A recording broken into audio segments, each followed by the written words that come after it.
Hey everybody, John here at Havoc Maker Studio and FNP Wargamers. So before we get into today's Marvel Crisis Protocol updates and theory crafting here, or I guess it would be theory crafting about an upcoming character, go ahead and hit that subscribe button down below. So we're going to talk about Spider-Man first off. And then we're going to get into some theory crafting with Cassandra Nova, who will be coming out soon. If you're not familiar who she is, you're going to get a little bit of some background information and why she's going to be a significant threat, at least in my opinion, I should say. All right, so let's get into Peter Parker right now. So if you buy the game right now, you can get the Spider-Man Peter Parker in the main box set.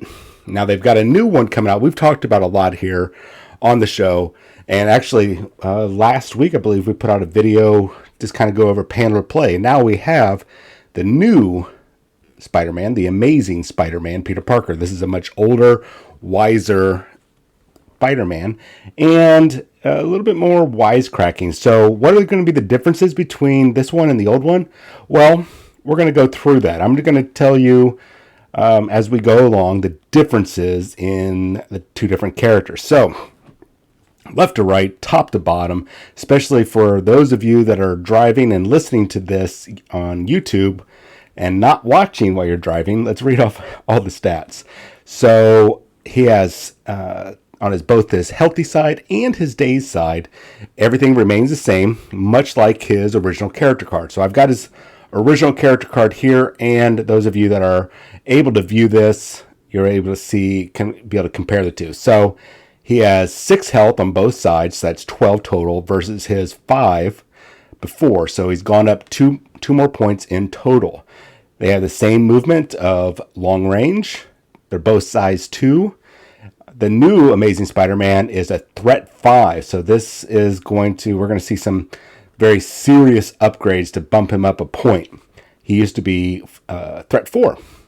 So his new Spider Strike, or his new striking ability, it's range 3, which is good, 5 dice, that's healthy, and 0 power, very expected. So every time, just like a lot of powers, every time that you do damage, you gain a point of power, but that's only for the damage that you've dealt if you're not aware of that.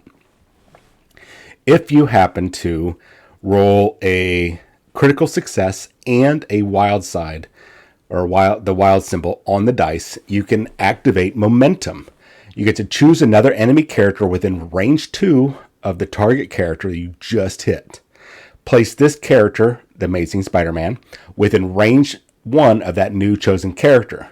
The chosen character suffers a collision as if this character were thrown into them, which I believe, and you guys can correct me down in the description if I'm wrong, means that he takes 2 damage. But I believe he gets to defend against that. It's been a while since I've played, so please forgive me on that one. So his next power, which is what we thought it would be, whatever a spider can. It's range 2, so it's very short range. It's a very robust 8 dice, but it costs 5 power. So after this attack is resolved, the character may advance medium range.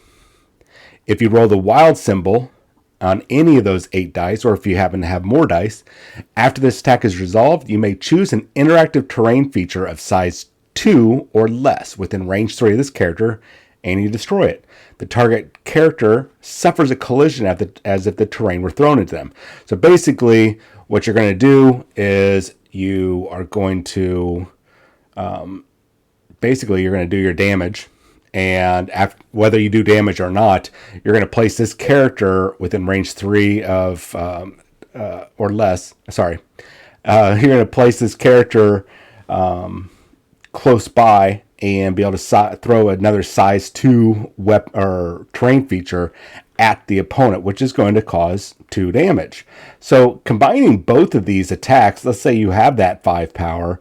That's basically 4 attacks. Now, mind you still have to roll the wild symbol or the critical success one, but that's a lot of damage potential right there. I mean, just from the 2 collision pieces, that's 4 damage, and then potential 13 dice worth of damage between those 2 attacks. That's pretty staggering. So he's going to be the second team leader for the Web Warriors. And we talked about this power last week, the Friendly Neighborhood Spider Team. This is his team power. So as long as he's the leader, they all get this. So once per turn, during an allied character's activation, it may pay 1 power and choose an enemy character within range 2. The chosen character gains the slow special condition.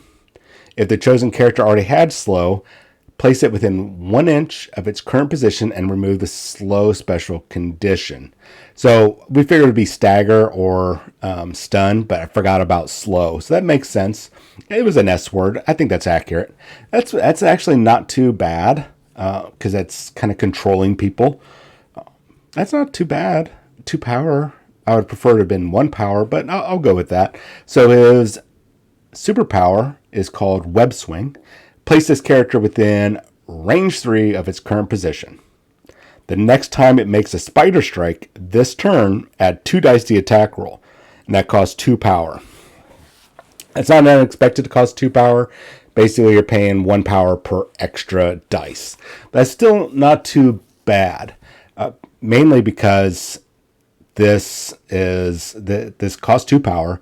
It does not cost an action, and you can pop this off first to move Peter Parker here, range 3 from his current position, and which puts him hopefully within range 3 to do a spider strike, which he's going to get 2 more dice, bumping up to 7 dice.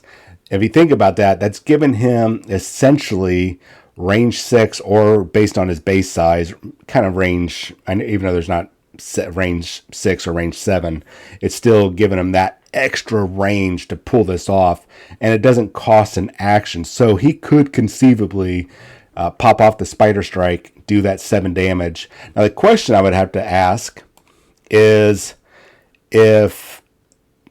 Oh, no, never mind. I was going to say, does he get to add those dice to his momentum ability from Spider Strike? But you're not rolling dice with that. That's just damage taken. So never mind. He has a reactive power called Witty Banter, and it costs 1 power. When an enemy character within range 3 of this character is attacking an allied character, this character may use a superpower during the modify opponent's dice step of the attack. You may re-roll 1 die in the attack roll. That's pretty much what we figured. And he has mastered Spider Sense, and I can kind of illuminate upon this. This character may re-roll any number of its defense or dodge dice. That is amazing, by the way. The reason I think that he has mastered his Spider Sense, if you're not familiar, a few years ago we had the Spider-Man kind of crossover series. I think it was Spider-Man on Spider Island, and there's all sorts of spider foes and Spider-Man from different realities and all that jazz. And prior to that, Spider-Man had lost his spider sense, and Shang-Chi, who's got a movie coming out soon, and I imagine we're going to see his character sometime this year, taught him how to improve his ability to fight, basically the whole 3D combat, using wall crawling and his maneuverability and everything to compensate for his lack of spider sense, since he did lose it. Now, he eventually got it back, and I think there was a comic where Shang-Chi is like, hey, dude, you need to keep practicing what I taught you because it'll make your spider senses better. And this is kind of the reason. So he's going to be really hard to hit, especially since I didn't read off one of his stats. We're going to go back up. He also has the innate ability Wall Crawler. What I didn't read off was his defenses. So both of his physical and energy defenses have gone up 1. They're both a 4. And his mystic defense stays as a 3. So that's 4 dice, and he gets to re-roll any of those dice 1 time. So he's going to be very hard to hit. And with that increased, that extra 2 points, basically, or 1 point per side for his health, that makes him very, very impressive. But will he make it to your roster? I don't know. I've got a lot of other characters I would like to get, but I'm telling you, that new model and these rules makes him a good choice. I don't know if he's a good choice to replace Miles Morales and his leadership ability, but I think Spider-Man, the Amazing Spider-Man, is going to be a good fit overall. But let's move on to the next bit. Let's talk about Cassandra Nova. Now, some of you might be like, who the hell is Cassandra Nova? Well, I'm going to tell you. So, Cassandra Nova is or was, I don't know if she's been reborn yet again, but she is, let's go with is, the sister, and I believe possibly twin sister, twin sister of Charles Xavier. And you're like, well, why haven't we seen her? Well, when they were in the womb together, Charles, being this uber psychic that he was, detected that Cassandra, though he didn't know that was the name at that point, was inherently evil. And so he used all of his psychic power and pretty much killed her in the womb. It caused a miscarriage, and they had to, pull Cassandra out, and et cetera, et cetera. But somehow, Cassandra survived, and she spent decades rebuilding her body, which, Marvel Comics or comic books. So I'm sure she's got some cellular regrowth ability, and we're actually going to get into that when we talk about her powers. Long story short, she eventually reemerges and starts causing all sorts of trouble for mutants, even going as far as allying with Bolivar Trask, I believe that was his first name, and getting the Sentinel program. If you're not familiar with the Sentinels, are those big giant robots that are always hunting down mutants. And she proceeded to send them to Genosha, and which at that time was an island nation of mutants, and pretty much wiped out the population. Not completely, but pretty much wiped out the population. It came down to a knockdown, drag-out fight between her and revived Jean Grey, and Jean Grey pretty much was whooping her ass until it got to a point that it is like, who's going to win here? So they managed to get this nanite or centinite, I guess that's the best way to describe it, to infect Cassandra's brain, and she started feeling empathy, because I believe she's a sociopath. So she had no empathy, no understanding of that, and it pretty much defeated her, because she felt things now, I guess, the power of love and the power of feelings. I don't understand any of it, but whatever. So, as far as I know, Cassandra is still alive. Now, here's why this matters, because Cassandra is going to be coming back, or not coming back, but going to be coming to Marvel Crisis Protocol, to your tabletop. And as one of our viewers pointed out in our last video, that she is going to be paired up with Jean Grey, something I totally forgot about. So when Jean Grey, who we talked about the other day, comes out, we're going to get Cassandra Nova. And I'm suspecting that she is going to be a bad guy. I don't know if she'll be with the Cabal, the Brotherhood of Evil Mutants, but I suspect she's going to be a bad guy. And she is a bad guy, or gal. Bad girl for sure. And what's going to be kind of scary about her is she is easily on par with Professor Xavier and Jean Grey when it comes to telekinesis and telepathy, though her powers are a little bit more developed, I guess you can say, than Charles Xavier, mainly because she has this ability. She has basically a secondary mutation, which she's actually gone by and helped other people either intentionally or unintentionally get them to trigger their secondary mutations, like the White Queen, Emma Frost. If you're not familiar, she used to be an X-Men villain. Now she's an X-Men, or she's part of the new nation of mutants, whatever you want to call it. And she's basically was a very powerful telepath. And she had a triggered secondary mutation that she can basically have this diamond hard skin, and it covers over completely, but it cuts her off from her telepathy. So Cassandra did that, and see, Cassandra's got this ability. Basically, it's like DNA duplication, where she can sit there, manipulate DNA, jumpstart it. It's also allowed her to have this 100 times more powerful. I don't think as powerful as, say, Wolverine, but maybe even more powerful than Wolverine's regeneration. And she also has the ability to phase through matter, kind of like Kitty Pryde, who I'm hoping we'll see someday pop up. If you're not familiar with Kitty Pryde, she is Shadowcat. So what does this mean for Marvel Crisis Protocol? Well, besides her being extremely powerful, I think she's going to be a very high threat. I would definitely see her being a 5, possibly a 6, depending on how bonkers crazy they get with her. So besides all the telepathic and telekinetic attacks that I imagine are going to be very similar to Jean Grey, Professor Xavier, I think her big key will be her defensive abilities. So having that metahuman regeneration, I imagine she's going to be able to heal like Wolverine and Sabretooth.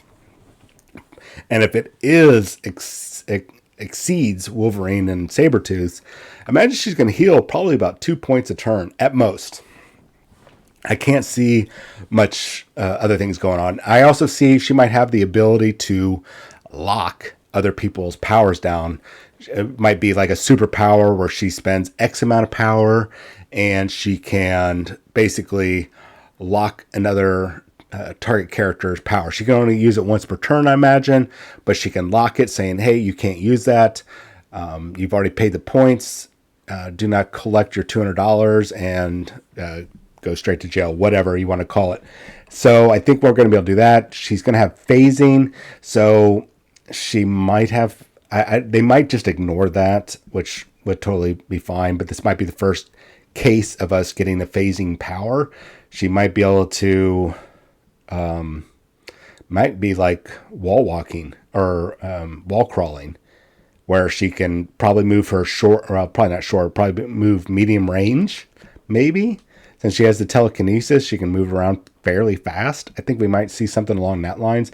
I mean, she's got so many different powers that it's, who knows. But her 3 main ones is telekinesis, telepathy, and DNA duplication. Her biggest ones is that you see her use a lot is her telepathic attacks and the DNA manipulation.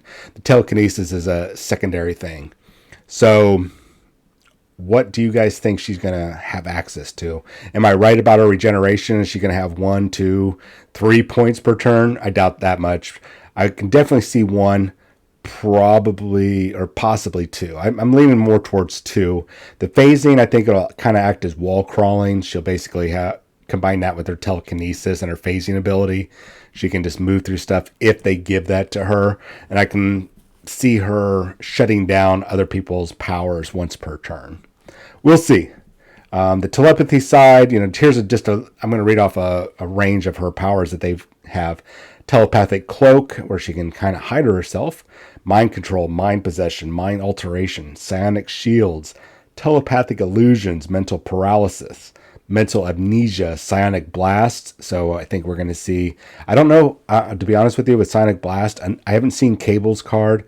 I don't think he has psionic blast, but I feel like psionic blasts are going to count as a mystic power, not as an energy attack. That's my thoughts. Astral projection, mind transferal, and mental detection. So are we going to see any of that? I don't know. I could see the psychic blast. I could see that for sure. Telepathic cloak could be a defensive ability. I don't know. She's got a lot of different abilities here, and she's a high threat. I mean, she's basically an Omega level mutant, and not even basically. I believe she is an Omega level mutant, kind of like Jean Grey and Iceman and Professor X. We'll see though. We'll see what she's going to be like. So let me know what you guys think down below in that description. And if you get a chance, hit that like and subscribe button. It really does help out the channels. We are almost at the giveaway. And I know you guys have heard it before, but we're almost there. Your guys' continued support will really help us out. So let me know what you guys think about everything. And I will talk to you guys hopefully tomorrow. We should see some new panel to play pop up. You guys have yourself a wonderful Wednesday, and I'll talk to you later.